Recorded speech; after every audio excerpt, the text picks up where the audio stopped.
The Lion of the Desert, Muammar Gaddafi, Pan-African Dreams, and the Betrayal of a Continent. Muammar Gaddafi. The name itself conjures images of a flamboyant figure, a desert warrior in flowing robes, a revolutionary leader with a messianic complex. He was a complex, contradictory, and ultimately tragic figure who dominated Libyan politics for over 4 decades. His story is a captivating blend of revolutionary fervor, personal ambition, Pan-African idealism, brutal repression, and a dramatic, violent end. It is a story that reveals not only the man himself, but also the turbulent history of Libya and the challenges facing the African continent. This is the story of Muammar Gaddafi, the Lion of the Desert, and the African leaders who, in his eyes, betrayed him. From Bedouin tent to revolutionary firebrand, the early life of Gaddafi. Muammar Muhammad Abu Minya al-Gaddafi was born in a Bedouin tent near Sirte, Libya, in 1942. His early life was steeped in the traditions of his nomadic tribe, instilling in him a strong sense of independence, resilience, and a deep connection to the desert landscape. He was raised in a relatively poor family, but his father, Muhammad, was a respected figure within the tribe. Gaddafi's upbringing instilled in him a strong sense of Arab nationalism and a deep resentment towards Western colonialism, which had long dominated North Africa. Gaddafi's education began in local religious schools, where he memorized the Quran and studied Islamic history. He later attended secondary school in Sava, where he became increasingly involved in political activism. Inspired by the Pan-Arabist ideals of Gamal Abdel Nasser, the Egyptian leader, Gaddafi began to organize student protests against the Libyan monarchy, which he viewed as corrupt and subservient to Western interests. His revolutionary fervor was ignited, and he saw himself as a leader destined to liberate Libya from foreign influence and establish a new era of Arab unity. The Green Book and the Jamahiriya, Gaddafi's ideology and rise to power. Gaddafi's revolutionary activities led to his expulsion from school, but he continued to organize and recruit followers. In 1961, he joined the Libyan Military College, where he further honed his leadership skills and solidified his commitment to overthrowing the monarchy. He formed a secret revolutionary cell within the military, known as the Free Officers Movement, which would become the core of his future regime. On September 1, 1969, while King Idris I was abroad for medical treatment, Gaddafi and his fellow officers launched a bloodless coup, seizing control of the country.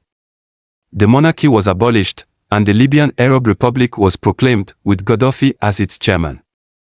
At the young age of 27, he had become the leader of Libya.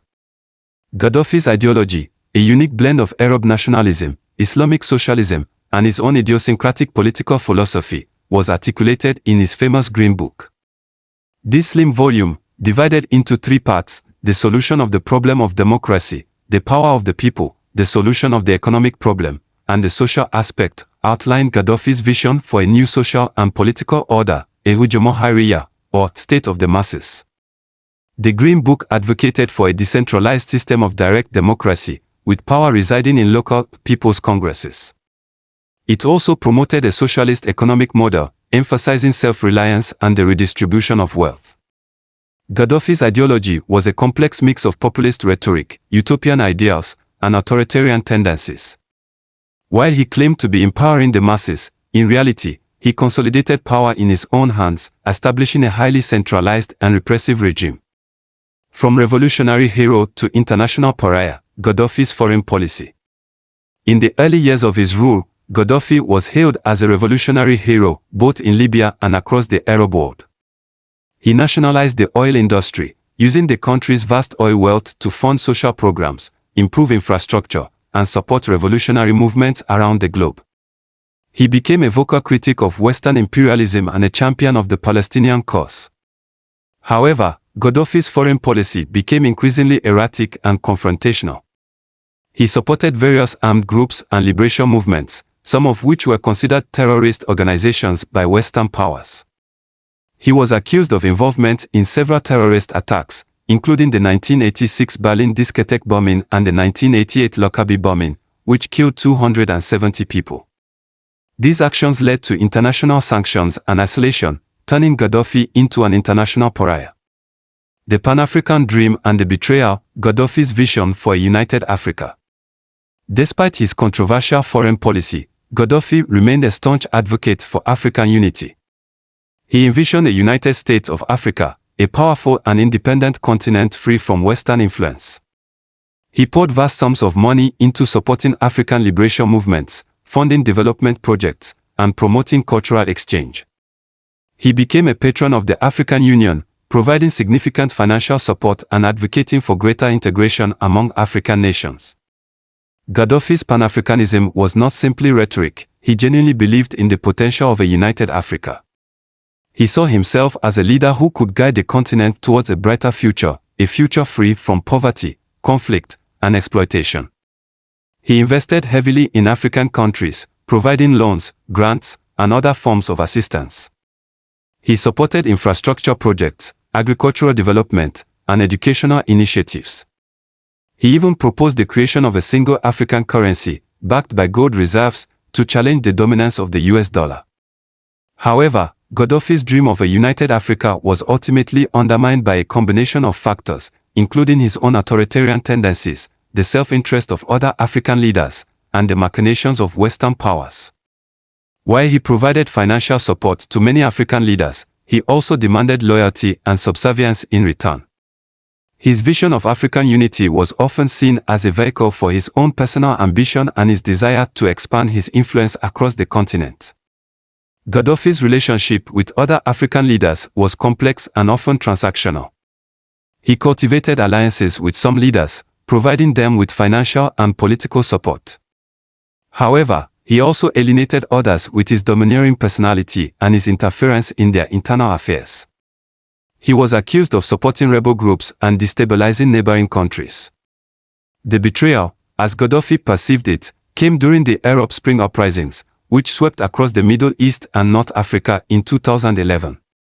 When protests erupted in Libya against his 42-year rule, Gadaffi responded with brutal force, leading to a civil war. He accused Western powers of orchestrating the uprising and supporting the rebels. He also felt betrayed by some African leaders who, despite having benefited from his largesse, failed to come to his defense. Gadaffi's disillusionment with the African Union and its leaders was palpable in his final days.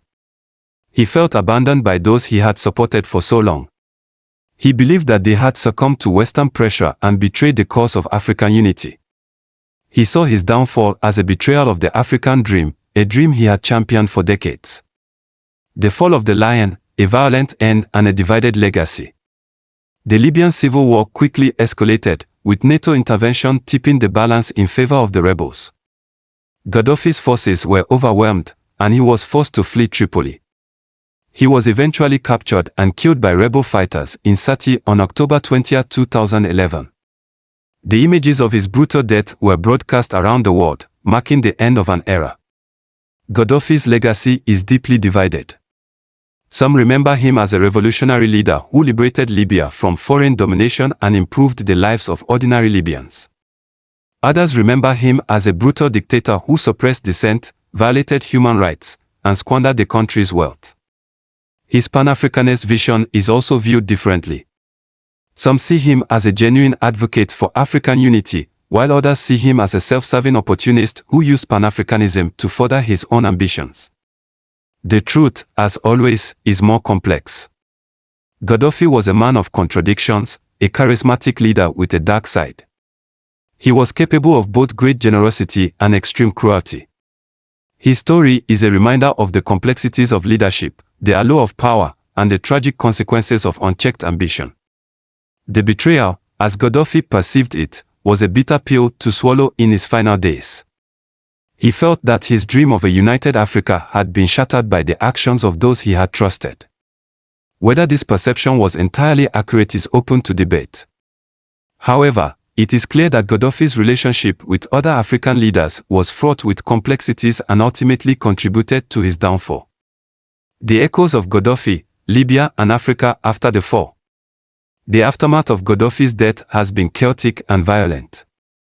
Libya has descended into a state of civil war, with various factions vying for control. The country remains deeply divided, and the dream of a stable and prosperous Libya seems distant. Gadaffi's legacy continues to shape Libyan politics. His supporters still view him as a hero, while his victims remember the brutality of his regime. They